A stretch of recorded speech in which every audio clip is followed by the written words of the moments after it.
Islam and greetings, Moors. Welcome back to another episode of Partner Interjection. I am your host, Supreme L. I would love to give high honors to Prophet Noble Drew Ali and all the active Moors and the inactive Moors, because I know you soon will be active, real soon. Here on Partner Interjection, we dig up information to divulge to the people to help in the upliftment of fallen humanity. Today's topic, and I want to thank my honorable sister, beautiful sister, beautiful in and out, honorable sister Salah Lee Bay of Cultivated Minds, Etymology 101. And today's topic was given to me by her is contracts, contract law. So, without further ado, I want to just go in on it.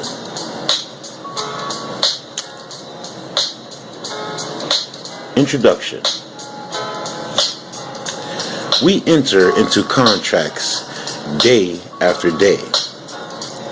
Taking a seat in a bus amounts to entering into a contract. When you put a coin in the slot of a weighing machine, you have entered into a contract. You go to a restaurant and take snacks. You have entered into a contract. In such cases, we do not even realize that we are making a contract. In the case of people engaged in trade, commerce, and industry, they carry on business by entering into contracts. The law relating to contracts is to be found in the Indian Contract Act of 1872. Partner interjection. We know that just the law relating to contracts, but we know contracts go back further. The Constitution of the United States is a contract, and that's before 1872. But we continue. The law of contracts differs from other branches of law in a very important respect. It does not lay down so many precise rights and duties which the law will protect and enforce. It contains rather a number of limiting principles, subject to which the parties may create rights and duties for themselves, and the law will uphold those rights and duties. Thus, we can say that the parties to a contract, in a sense, make the law for themselves. Pardon the interjection. Let me go back on that one more time, family.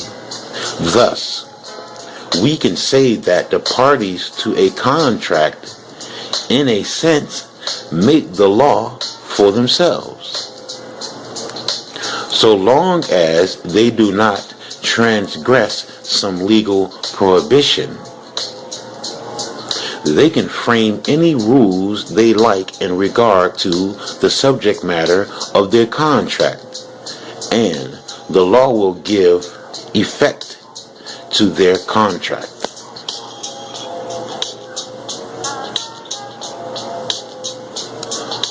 What is a contract? Section 2H of the Indian Contract Act of 1872 defines a contract as an agreement enforceable by law. Section 2E defines agreement as every promise and every set of promises forming consideration for each other. Section 2B defines promise in these words.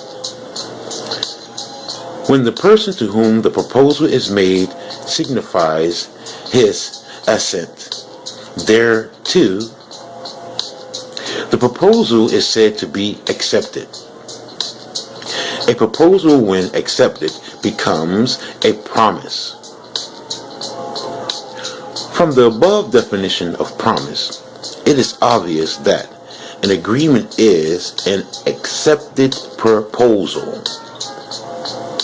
The two elements of an agreement are offer or a proposal and an acceptance of that offer or proposal. What agreements are contracts? All agreements are not studied under the Indian Contract Act, as some of them are not contracts. Only those agreements which are enforceable at law are contracts.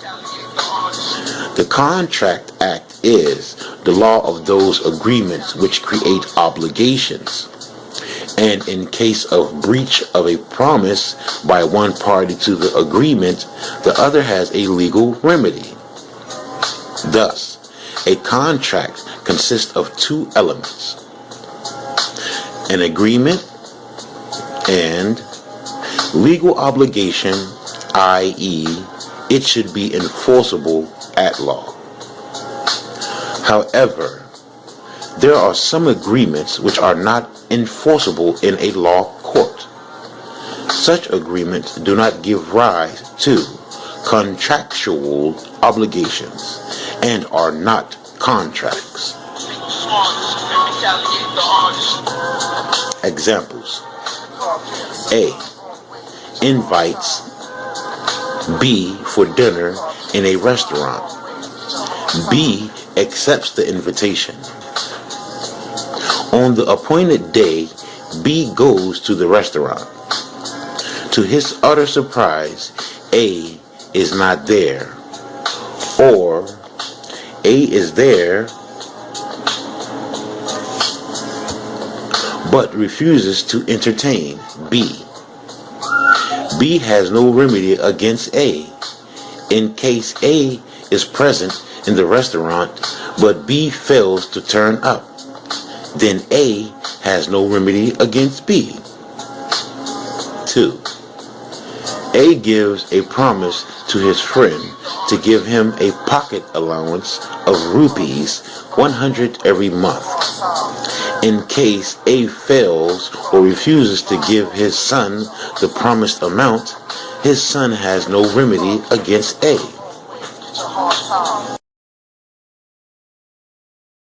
Promises are not enforceable at law, as they are to create legal obligations. Such agreements are social agreements which do not give rise to legal consequences. This shows that an agreement is a broader term than a contract, and therefore a contract is an agreement, but an agreement is not necessarily a contract. What obligations are contractual in nature? We have seen above that the law of contracts is not the whole law of agreements. Similarly, all legal obligations are not contractual in nature. A legal obligation having its source in an agreement only will give rise to a contract. Example: A agrees to sell his motor bicycle to B for Rs 5,000. The agreement gives rise to a legal obligation on the part of A to deliver the motor bicycle to B, and on the part of B to pay Rs 5,000, or rupees 5,000. Part of the interjection, R stands for rupees. And we continue. The agreement is a contract. If A does not deliver the motor bicycle, then B can go to court of law and file a suit against A for non-performance of the promise on the part of A. On the other hand, if A has already given the delivery of the motor bicycle and B refuses to make the payment of price, A can go to court of law and file a suit against B for non-performance of promise. Similarly, agreements to do an unlawful, immoral, or illegal act, for example, smuggling, or murdering a person, cannot be enforceable at law.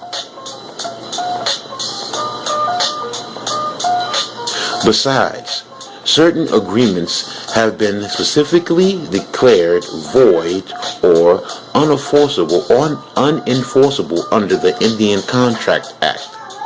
For instance, an agreement to bet, wagering agreement, an agreement in restraint of trade, and an agreement to do an impossible act.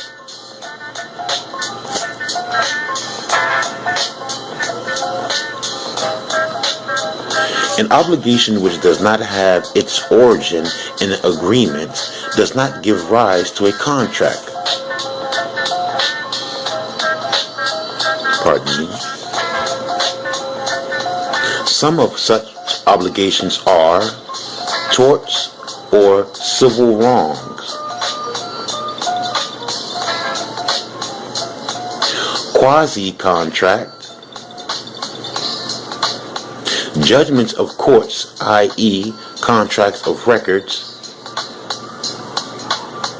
relationship between husband and wife, trustee and beneficiary, i.e. status obligations.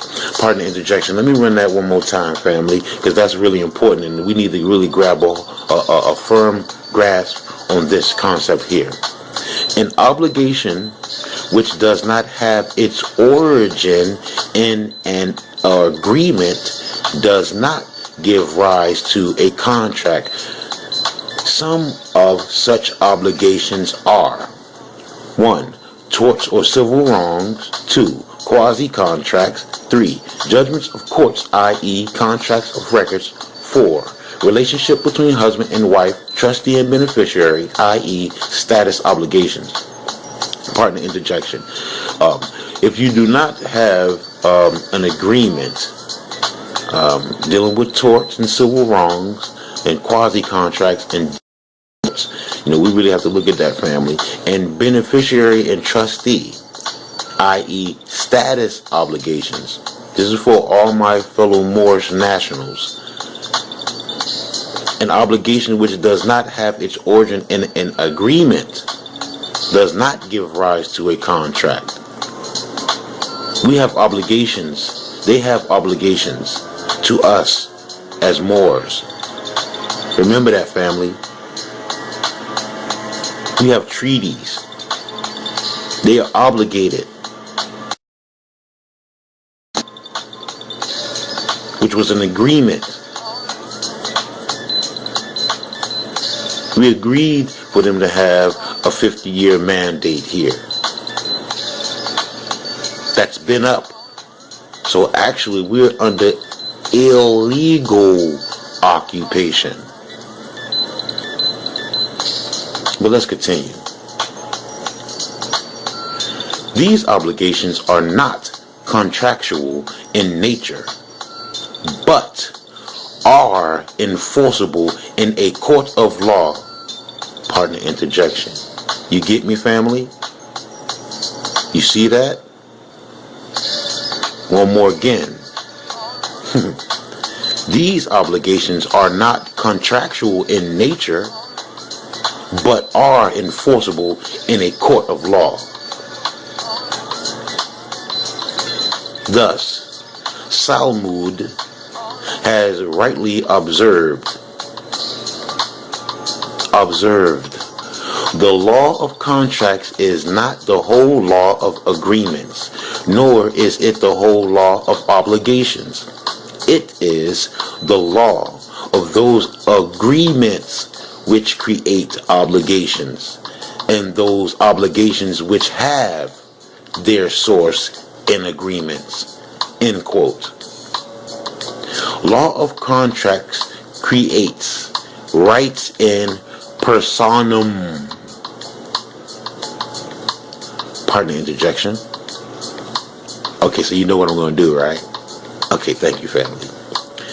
Law of contracts creates rights in personam, as distinguished from rights in rem, R-E-M. Pardon the interjection. Personam, jurisdiction. Ring a bell, family? As distinguished from rights in rem, R-E-M. And we continue. Rights in REM are generally in regard to some property, as for instance to recover land in an action of ejectment. Pardon the interjection, family. Rights in REM or REM are generally in regard to some property, as for instance to recover land in an action of ejectment. Property, conveyance,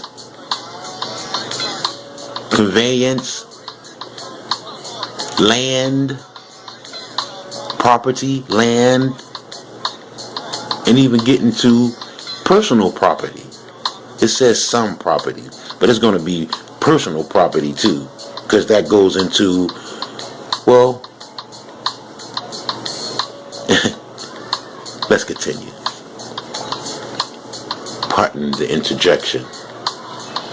Such rights are available against the whole world. Such rights are available against the whole world. Rights in personam are against or in respect of a specific person and not against the world at large. Example. A owns a plot of land. He has a right to have quiet possession and enjoyment of the same. In other words, every member of the public is under obligation not to disturb his quiet possession and enjoyment. This right of A against the whole world is known as right in rem, R-E-M. 2. A is indebted to B for 100 rupees. It is the right of B to recover the amount from A. This right of B against A is known as right in personam. It may be noted that no one else except B has a right to recover the amount from A. The law of contracts is concerned with rights in personam only, and not with rights in rem. Peep that, family. Check that out and listen to that, Moors. The law of contracts is concerned with rights in personam jurisdiction only, and not with rights in rem.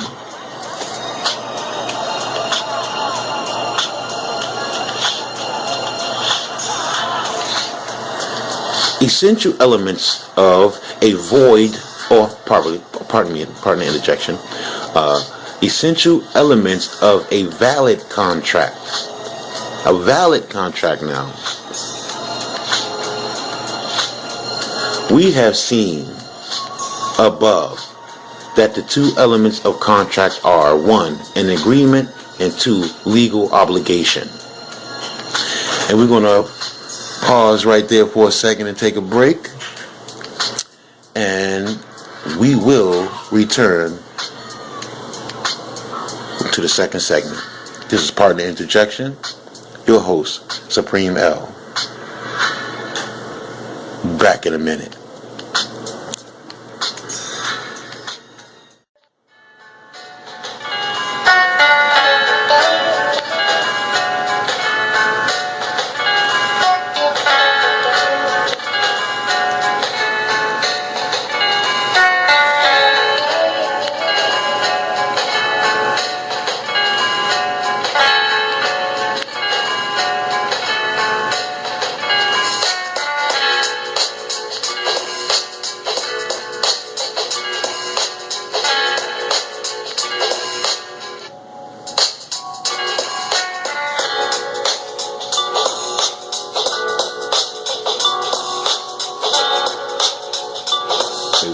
Greetings, Moors. Welcome back to another episode of Partner Interjection. I'm your host, Supreme L. I would love to give high honors to the Prophet Noble Drew Ali and all the active Moors in their due diligence in the upliftment of fallen humanity.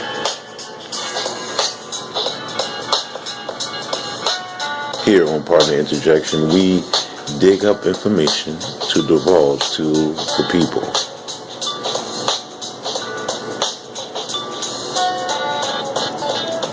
Today's topic is a continuation of a prior show on contracts and contract law.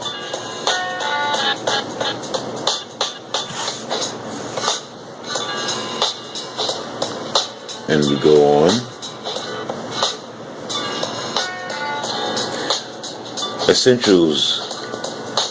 Essential elements of a valid contract. We have seen above that the two elements of a contract are 1, an agreement, 2, legal obligation. Section 10 of the Act provides for some more elements which are essential in order to constitute a valid contract. Partner Interjection. We have to look and see which section 10 of what act provides for more elements, and that act is the 1872 Indian Act. So if you want to look and dig up more information on that, please feel free. The Indian Act of 1872, Indian Contract Act 1872, which it is exactly. And we continue. It reads as follows. All agreements are contracts if they are made by free consent of parties competent to contract. 4. A lawful consideration and with a lawful object, and are not hereby expressly declared to be void. Thus, the essential elements of a valid contract can be summed up as follows. 1. An agreement. 2. Intention to create legal relationship. 3. Free and genuine consent. 4. Parties competent to contract. 5. Lawful consideration. 6. Lawful object. 7. Agreements not declared void or illegal. 8. Certainty of meaning. 9. Possibility of performance. 10. Necessary legal formalities. These are essential elements are explained briefly. Pardon me, these essential elements are explained briefly. 1. Agreement. As already mentioned, to constitute a contract, there must be an agreement. An agreement is composed of two elements, offer and acceptance.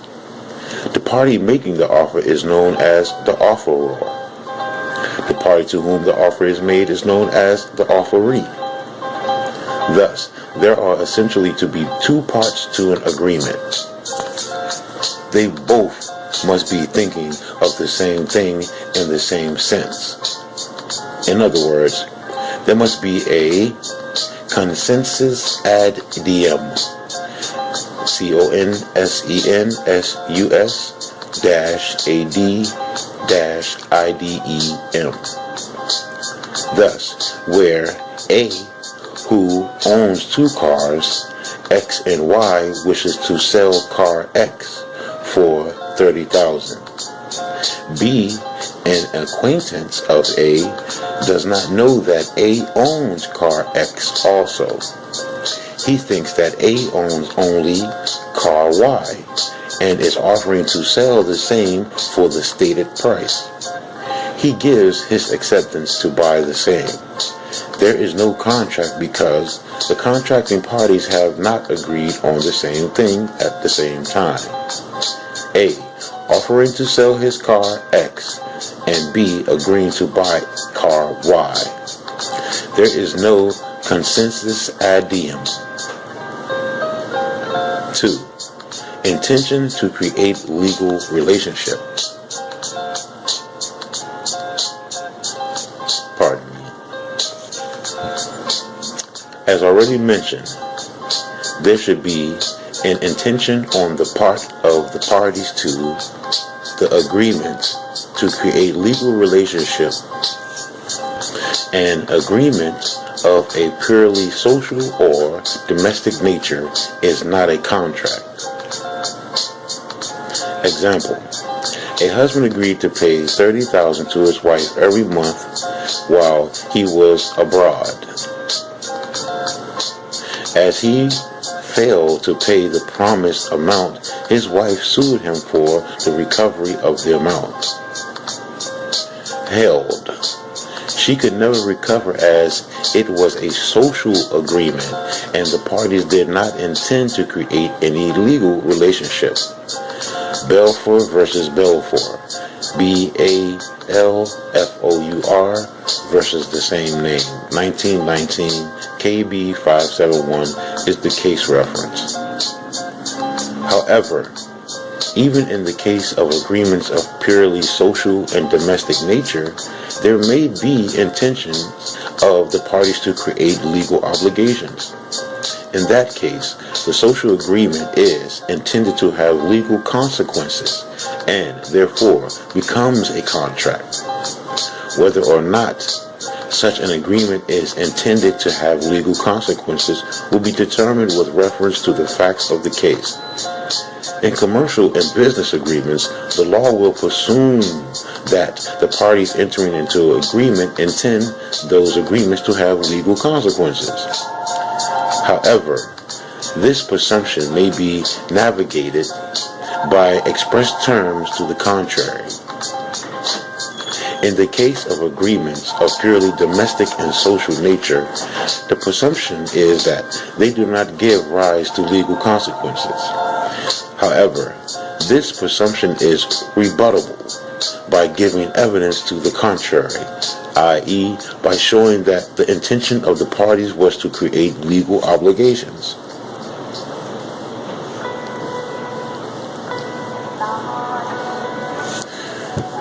Examples. There was an agreement between Rose Company, and Crumpton Company, where of the former were appointed selling agents in North America for the latter. One of the clauses included in the agreement was, this agreement is not a formal or legal agreement and shall not be subject to legal jurisdiction in the law courts. Held that this agreement was not a legally binding contract as the parties intended not to have legal consequences. Okay, I'm going to go down to free and genuine consent. The consent of the parties to the agreement must be free and genuine. The consent of the parties should not be obtained by misrepresentation, fraud, undue influence, coercion, or mistake. If the contract is obtained by any of these flaws, then the contract is not valid. Pardon the interjection, and this is especially for the family. Free and genuine consent. Okay? Now pay attention to this one. We're going to go this one again, family. Over this one again. Pardon me. Free and genuine consent. The consent of the parties to the agreement must be free and genuine. The consent of the parties should not be obtained by misrepresentation, fraud, undue influence, coercion, or mistake. If the consent is obtained by any of these flaws, then the contract is not valid. And that's self-explanatory, pardon the interjection. That's self-explanatory right there. And they just go to the next one. For number 4, parties competent to contract. So let us know right there that you have to know what you're signing. If you don't know and you signed it and it was something that you didn't know in there, that contract is void.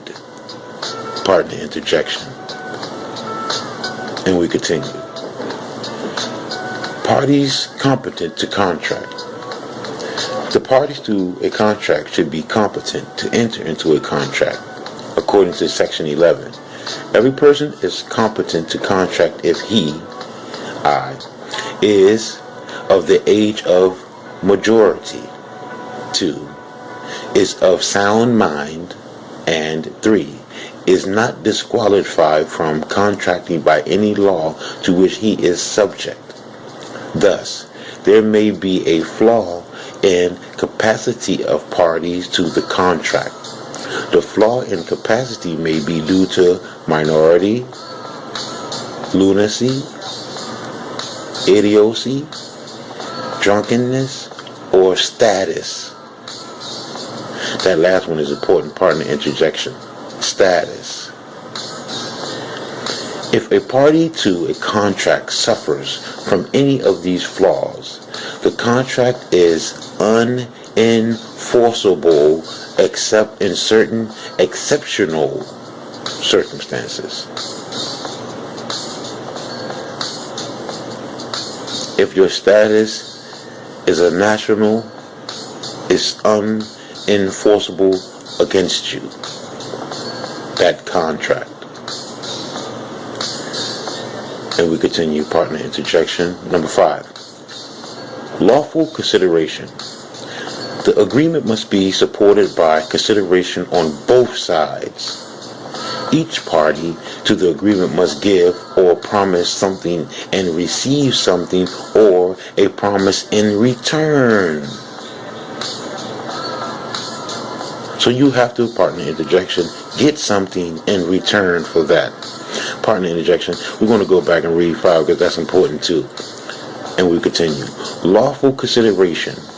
The agreement must be supported by consideration on both sides. Each party to the agreement must give or promise something and receive something or a promise in return. Consideration is the price for which the promise of the other is sought.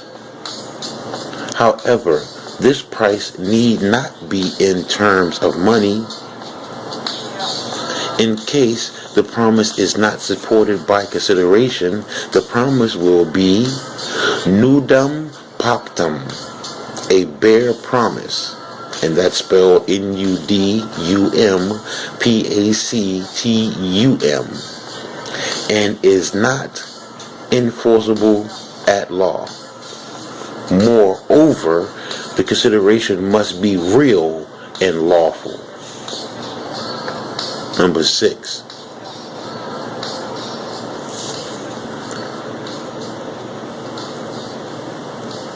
Lawful object. Lawful object.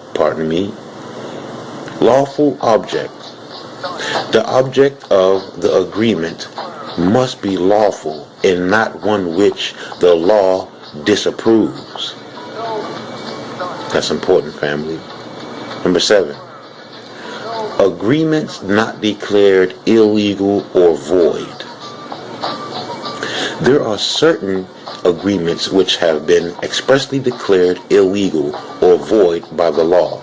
In such cases, even if the agreement possesses all the elements of a valid agreement, the agreement will not be enforceable at law.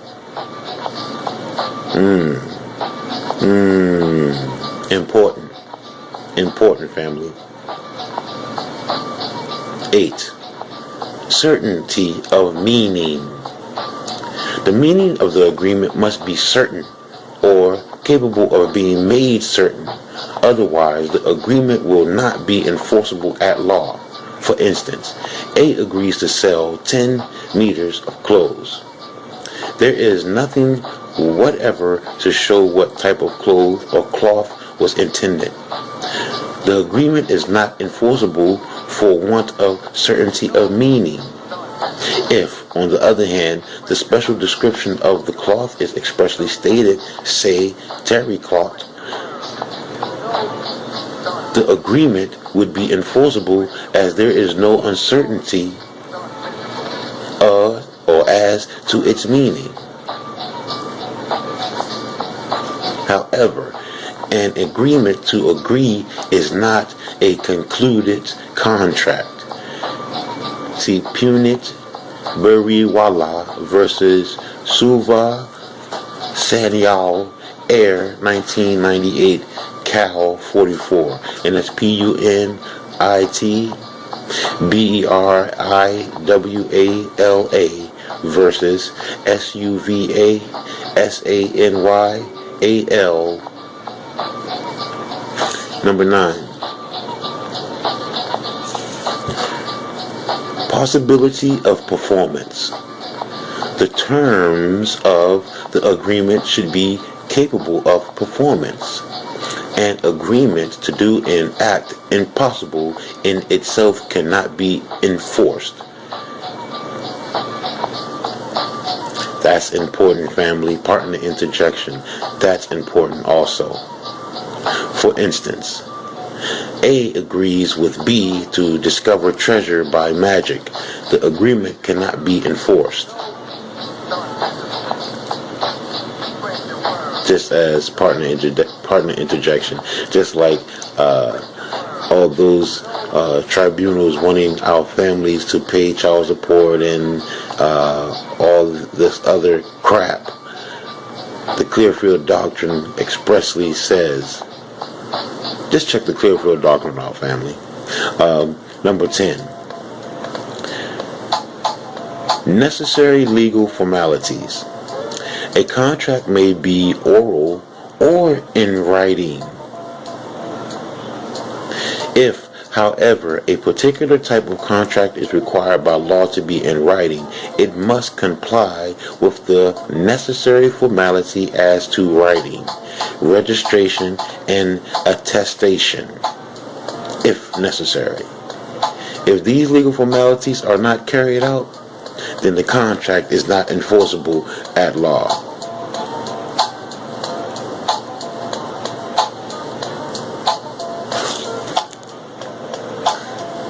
And we're going to just get into this small part, 1.2, classification of contracts, and then I think we're going to hold it off there. Contracts may be classified in terms of their 1. Validity or enforceability. 2. Mode of formation, or 3. Performance.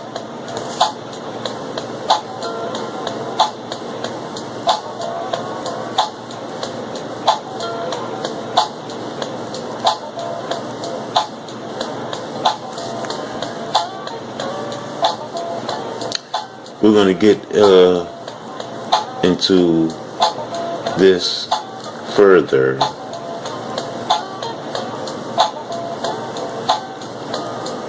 at a later, on the next show, because we're coming down to like almost the end of this segment. Just trying to go over some things right fast. Pardon me. Okay, yeah, we're going to save this other half for another show. And we're going to be coming down to the last few minutes here. And we're going to get ready to head them on out. And, just get ready to end the show. And I want to thank you all for listening and joining us. It's been great. And this has been Partner Interjection with your host, Supreme L. And as I say, don't believe me. Go, check it out for yourself. And you'll be amazed at the jewels you'll find on your treasure hunt. It has been Partner Interjection again with your host, Supreme L. Until next time, Islam, love, and peace forevermore.